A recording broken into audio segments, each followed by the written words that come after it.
Conta go and rest, and of course we'll make a switch. When we make that switch, I'll tell you what we're going to do. But we're going to cross over. We're going to change continents now. We're going to go to Europe, take you to the UEFA Champions League. Let's allow you enjoy some highlights from the UEFA Champions League. When we're done with that, we'll make the switch and we'll talk about the English Premier League and a whole lot of other things on Sports Tonight. A special moment in the south of France for Theo Walcott and Arsenal. What a finish! Arsenal lead in Marseille. Well, we haven't seen too many occasions when Arsenal have got down the sides and got in decent crosses to ask some proper questions of those Marseille defenders. They got in a really good one there. Yeah, Morel at the far stick made an almighty hash of the clearance as it bounces up on him, but what a strike this was. Don't even bother trying to save it. Ramsey. Still going, Ramsey! Oh, yes! He is having the time of his life, Aaron Ramsey. That should be enough to seal a sensational win here in Marseille and get this group off to a winning start. Well, he's had another fine game to go along with several already this season. How many times has he put his foot in at the back to thwart Marseille tonight? Hasn't had too many chances like this to make his mark, and the deflection does help. Often Kulu to evade the keeper, but he doesn't care about that. Aaron Ramsey. Heavy touch from Gignac. Oh, Ayew goes in, the challenge is in there. Arsenal have conceded a penalty. It's very late on, it's in stoppage time, but it's a little glimmer of hope for Marseille. Just a loose touch from Aaron Ramsey, who hasn't done a lot else wrong tonight. Well, it's the substitute Jordan Ayew who will step up and take responsibility. Chesney, who saved a penalty already this season against Aston Villa, can't do anything to keep that out. It's late, but there is still hope for Marseille. And Arsenal surely aren't going to let this one slip away. 2-0 up going into added time. And that is that. A little late scare with that penalty conceded, but job done in the Stade Velodrome for Arsenal. Well, the Gunners, that's Arsenal, getting away with another victory that is getting all too familiar, especially in the early stages of the UEFA Champions League. And the player there, I mean, that has been lampooned by almost everybody, Aaron Ramsey, getting 2 goals for Arsenal and, of course, putting them in a good position in the UEFA Champions League. They defeated Olympique Marseille 2-1. Well, we've made that switch that I talked about. And, of course, let me introduce to you the guys that will continue the discussion on the show with me tonight. To my immediate right, that's Tonte, and not too far away, his twin brother, Telema. Let me welcome you guys to the show tonight. Thank you very much. It's good to be here.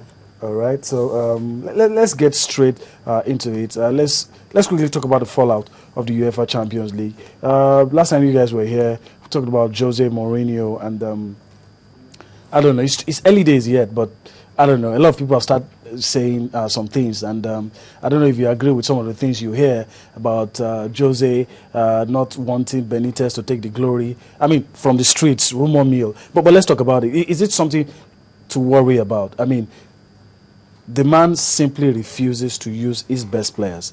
So can he be that headstrong to not want another person to take credit for his victories? Let me start with Telema. I don't know if you agree, or the man has just lost it. To start with, Mourinho is actually credited with saying that he wasn't happy with the way Chelsea players were playing in previous years. So he's trying to establish assert his authority, a new system, you know, within the team, within the players, and that at this early stage is quite worrisome. But nonetheless, it all boils down to the agreement between him and Abramovich. Okay, the ownership. What exactly was outlined for him at his taking over? What plans did they actually? That's a new one. You're saying his hands is tied behind his back. Not exactly tied behind his back, but then again, as in definitely a timeline was actually given, which Abramovich did give that assurance, more or less easing the pressure from Mourinho concerning the way forward regards Chelsea. He wants to see good football, no doubt about that. But then again, as in, it's yet early days. Okay. And Mourinho's player choices, playing style might be actually worrisome. Questionable. Questionable, worrisome for fans across the world. But then again, it's all between Mourinho and Abramovich. Okay. Another thing that I feel is worthy of mention, Jurgen Klopp. I've never seen him behave the way he did, but I don't know. Was his actions justified? Oh, well, to start with, Jurgen Klopp says he behaved like a monkey. I'm quoting him now. In his own words. In his own words. And for him to say that, it means that his behavior went overboard. Was not worthy. It was, like he put it, overboard, and which resulted in him being given a red card, sent to the stands. So, and clearly, obviously, he reacted based on certain calls that went against his team, antics that were going on the field of play, but which he wasn't satisfied about. However, it still wasn't enough for him to go that extreme to behave in the way he did. Okay, all right. So let's leave the UEFA Champions League and now talk about what's going to happen tomorrow. Let's focus on the English Premier League. Let's take a look at the fixtures. A whole lot of interesting matchups Saturday and Sunday. Of course, the Manchester Derby is what is on everybody's lips. We're not going to start with that. Let's look at the matches that we played in the English Premier League, and we'll see if Chelsea will bounce back to winning ways. This is Manuel Pellegrini and his boys in training, and of course, they had a victory in. They had a victory in the UEFA Champions League, and I think it's a good one. Manchester City are light; they're paperweights in Europe, and this man seems to gradually, early days yet, but seems to be doing something right.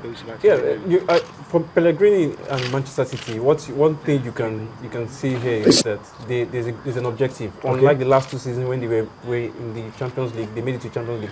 They didn't go beyond the group stages. At this point, they've gotten a win, and a significant one for that matter. And you expect that I see them going beyond the group stage at this level. We're coming back home. I think it's a match of 6 points. Over the weekend, I think it's very important to win it.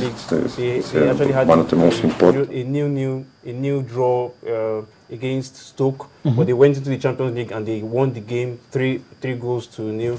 Now they're going over the weekend. By Sunday, they'll be to be the Manchester Derby, an English classic, which a lot of people will be looking forward to. The world will stand still on Sunday. Everybody will be glued to their TV sets. You want to see how it's going to turn out. That match might just have a bearing, have a bearing on who turns out to be. Maybe we'll get to see the fixtures now for the English Premier League matches that we played on Saturday and Sunday. We've just talked about the Manchester Derby, Manchester United taking on Manchester City. But of course, a whole lot of interesting fixtures thrown up. This is it on your screen. Norwich will take on Aston Villa. I'll let you guys talk about some of these games. We'll wait to see if Liverpool can sustain the momentum. They'll take on Southampton. Newcastle will take on Hull City. West Brom, it's all about Victor Anisebe. It's new club against his former club, so we'll see what's able to do that. Chelsea will take on Fulham. In recent times, Fulham, dangerous customers for Chelsea. All these matches will be played on Saturday. Let's look at what's going to happen on Sunday. The key games. Arsenal will take on Stoke. Stoke, in recent years, have been a bogey team for Arsenal, and I don't know if they will be able to, get a decent result this time. Crystal Palace take on Swansea. Cardiff take on Tottenham, and this is what is on everybody's lips. This is what everybody wants to see, and I allow Tom to talk about this quickly. Where's the pendulum going to swing? Manchester City, Man United. The significance of this game we kind of overemphasize. I see Manchester United coming out with much fiery storm. I see them sneaking a win. Okay. It's going to be slim, but then again, Manchester United rather actually have that. They actually have that spirit. They actually have the verve at the moment to actually sneak a win from the Etihad Stadium. Okay. Howbeit, Manchester City would definitely not go down easily. Okay. Pellegrini is actually willing to walk away with a draw than to lose.